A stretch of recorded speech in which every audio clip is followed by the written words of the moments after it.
All the articles you have come to love in EquiManagement Magazine are now available on the EquiManagement on Audio podcast. Each article is released as its own separate episode to make them quick and easy to listen to. Just search EquiManagement on Audio on your favorite podcast player to listen to all the latest articles. Maximizing diagnostics for equine skin conditions.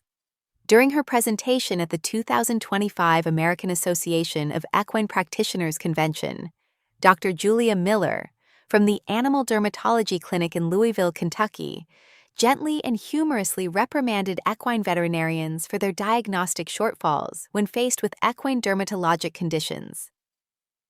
"We don't guess. We're scientists," she stated. Miller then offered clinical takeaways and words of wisdom for improving stallside diagnostic skills to prioritize differentials and guide appropriate treatment. History is critical when evaluating dermatologic patients. "It is a diagnostic," she said. "Is the horse pruritic in the warm or cold months? If it's during the warm months, then differentials include culicoides or other flying insects or a taupe. But if it's during the colder months, then pediculosis is more likely. Were there lesions before the pruritus? If yes, then think pemphigus. And what were the changes in the horse's feet or environment? Next, perform a physical exam looking for clues such as papules, pruritus, ectoparasites, crusts, erosions, ulcerations, and alopecia. Only rarely will the horse present with pustules. If at first you don't succeed, you missed something. Do more diagnostics," Miller implored, pointing out that a good microscope is a veterinarian's best friend. But only if you take good care of it with routine cleanings and annual professional servicing. "We don't actually need that many diagnostic tools," she said. "Scotch tape, slides, canisters, or red top tubes for crusts, a toothbrush, swabs, a scalpel blade, and mineral oil, lens cleaner, and Kim wipes."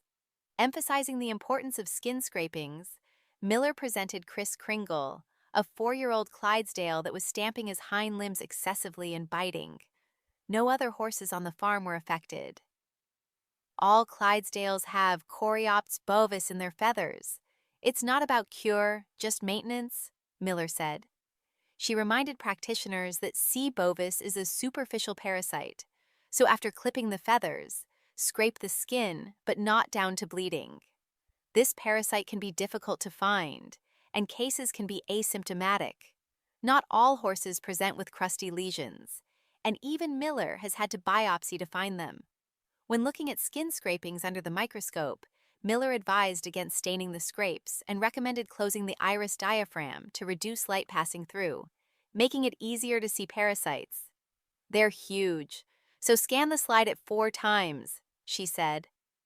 Performing impression cytology looking for Staphylococcus species can be unrewarding, but acetate tape impressions are excellent for ectoparasites such as lice and coreopts, as well as bacterial pyoderma and malassezia. Find a new crust, get the crust off, pinch the skin, then press the microscope slide on the skin. Alternatively, you can swab with a cotton tip applicator and roll onto a slide, said Miller. She then recommended staining with Diff-Quick. Skip the blue fix if staining tape. Start scanning it 4 times, then increase the power as needed. As an example, Miller presented Dreidel, a 12-year-old quarter horse with lesions on his ears and pruritus. The impression cytology revealed Staphylococcus, bacteria commonly seen secondary to a taupe, which was consistent with this particular horse's history. Allergy testing was also performed. Turning to fine needle aspirates, Miller emphasized that this diagnostic is not just for tumors. If you have a dermatologic condition that is creating papules and nodules, then consider a fine needle aspirate, she said. Use either the suction technique or woodpecker, and you can use a 25-gauge needle. It gets you plenty of material. Then either stain with Diff-Quick or send out to the lab.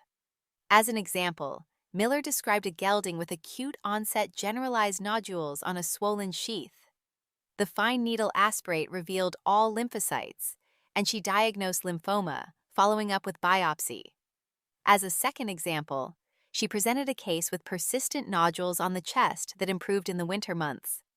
Fine needle aspirate revealed eosinophilic granulomas. You can also biopsy these, but fine needle aspirate is much cheaper and does not require sedation, said Miller. Trichography, or hair evaluation, can be performed to diagnose ectoparasites, lice, hair shaft abnormalities, and dermatophytosis, the latter of which is very rare. Gently pluck and put the hairs in a red top tube immediately, because hair will blow away or get dusty, Miller advised. For bacterial culture and sensitivity, be sure you always perform cytology first, like an impression smear or swab to evaluate in-house, to prove it's a bacterial infection. Aerobic cultures are needed more than 99% of the time, and cultures are indicated if the horse has not responded to one course of antibiotic. Multi-drug-resistant Staphylococcus aureus is common and a public health concern. Take cytology and culture swab at the same time so you don't need to go back to the farm, said Miller. And don't swab the distal limb willy-nilly. You'll culture poop and grow a lot of fun stuff that doesn't matter.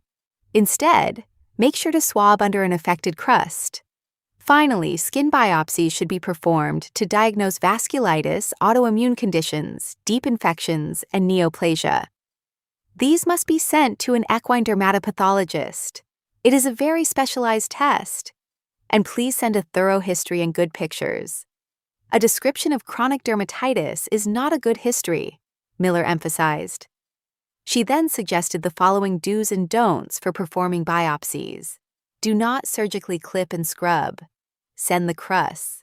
Perform a local block, for example lidocaine and bicarbonate. Biopsy 3 to 5 distinct sites.